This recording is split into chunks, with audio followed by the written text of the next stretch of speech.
Bhogapuram airport ఆపడానికి ప్రయత్నించింది ఎవరో బొత్సకి తెలిసని చీపురుపల్లి ఎమ్మెల్యే కిమిడి కల్లా వెంకట్రావు సంచలన వ్యాఖ్యలు చేశారు. జగన్మోహన్ రెడ్డి అధికారంలో ఉన్నప్పుడు ఎయిర్పోర్టు భూముల్లో 500 ఎకరాల భూముల్ని అడగడం వల్లనే పనులు మధ్యలో ఆగిపోయాయని ఈ సందర్భంగా ఎమ్మెల్యే గుర్తు చేశారు. గత 5 ఏళ్ల పాలనలో ఏం చేశారో చెప్పకుండా తెదేపా నాయకులపై బొత్స బురద జల్లాలని చూస్తున్నారని ఎమ్మెల్యే ఈ సందర్భంగా మండిపడ్డారు. అందుకోసం అలాంటి వాళ్ళకి నిన్న అంటున్నారు ఒక పెద్ద ఆయన బొత్స సత్యనారాయణ ఇప్పుడున్న ప్రభుత్వం అట దుష్టుల ప్రభుత్వం అట, అందుకు దూరంగా ఉండమని పెద్దలు చెప్పారట. అమ్మ నాయన ఈయన ఎప్పుడు భారతం విన్నాడో రామాయణ విన్నాడో నాకు తెలియదు, కానీ బొత్స సత్యనారాయణ తెలుగుదేశం పార్టీ దుష్టుల ప్రభుత్వం అట. విమానాశ్రయం వీళ్ళు కట్టారట.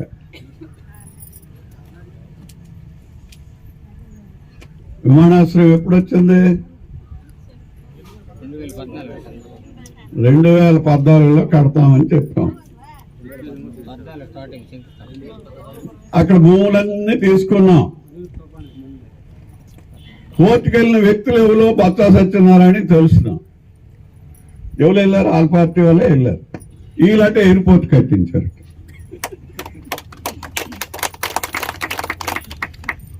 కోర్టుకు వెళ్ళినది ఆగదు. ఎందుకు? 4000 ఎకరాల్లో 200 ఎకరాలు కోర్టుకు వెళ్తే అది పక్కన పడేసి మిగతా దీనికి శంకుస్థాపన చేసి కట్టియాలని చెప్పాం. మరి 5 సంవత్సరాలు ఏమైనా 5 బెడ్లు వేసారా?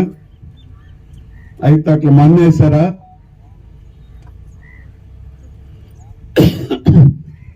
ఏమైనా 5 పార్లు పెట్టి ఒక జాతీయం తాగారా?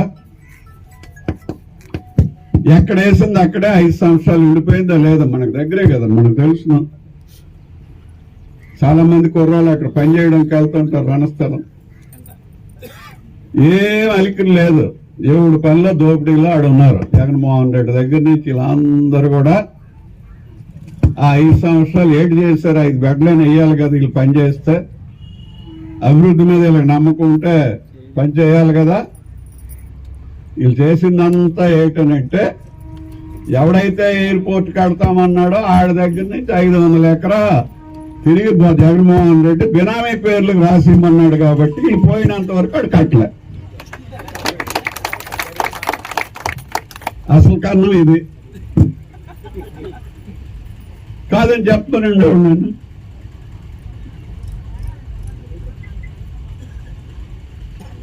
అది 5 సంవత్సరాలు మరి మీద మోడీ ఉన్నప్పుడు కూడా కింద నేను ఇవ్వడు కాబట్టి ఆ సంస్థ మరి రావడం మానేసింది, ఇటు పలకడం మానేసింది.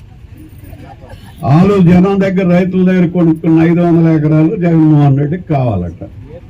ఎందుకో ఎయిర్పోర్ట్ వచ్చింది కాబట్టి ఆ జైలుకి వెళ్ళిన సొమ్ము ఇదేది సాల్ దిక్కి 500 ఉంటే అక్కడ ఏమైనా కట్టించి వాళ్ళ పాత మనవలు ఏదైనా చేయడానికి. మీ అమ్మ మీద నీకు లేదురా నాయన, మీ మనవల మీద నీకు ఏటు ఉంటుంది. అందుకు అలెగ్జాండర్ దగ్గర నుంచి కింద నిన్న మొన్న చనిపోయిన వరకు ఎవడు చూసుకున్నా ఎవడు పట్టుకెళ్ళింది ఏట్లేదు. ఇంకేమైనా ఎక్కడైనా ప్రాణం మిగిలిపోద్దేమో డబ్బు చూస్తే వస్తుందని చెప్పి మనవుడిని మున్మానవుడిని పెట్టి 2 కొమ్మలున్నా అందులో పత్తి గింజలు కొంచెం ధాన్యం వేసి ఊరు బయట సేవలు తీసుకెళ్ళినప్పుడు ఒరే డబ్బులు ఇసురుతున్నాం ఏమైనా ఉంటే ఏరుకోరా అని చెప్పి సేవలు లెగిసిపోద్దామని ఇసురుతారా లేదా? ఇసురిన సేవలు లెగుస్తుంది డబ్బులకి. ఊర్లను గొట్లు ఏరుకుంటారు తప్ప సేవలు లెగదు. మరి 50,000 కోట్లు సీఎం పోస్ట్ ఇన్ని 5 సంవత్సరాలు జనం ఇస్తే ఇంకా ఎయిర్పోర్ట్లో 500 ఎకరాలు కావాలని 5 సంవత్సరాలు ఎయిర్పోర్ట్ రాకుండా చేసినటువంటి పార్టీ నాయకులు మాట్లాడుతున్నారంటే దెయ్యాలు వేదాలు వల్లించినట్టుగా ఉందని చెప్పి మీకు అందరికీ నేను మనం తెలుస్తున్నాను.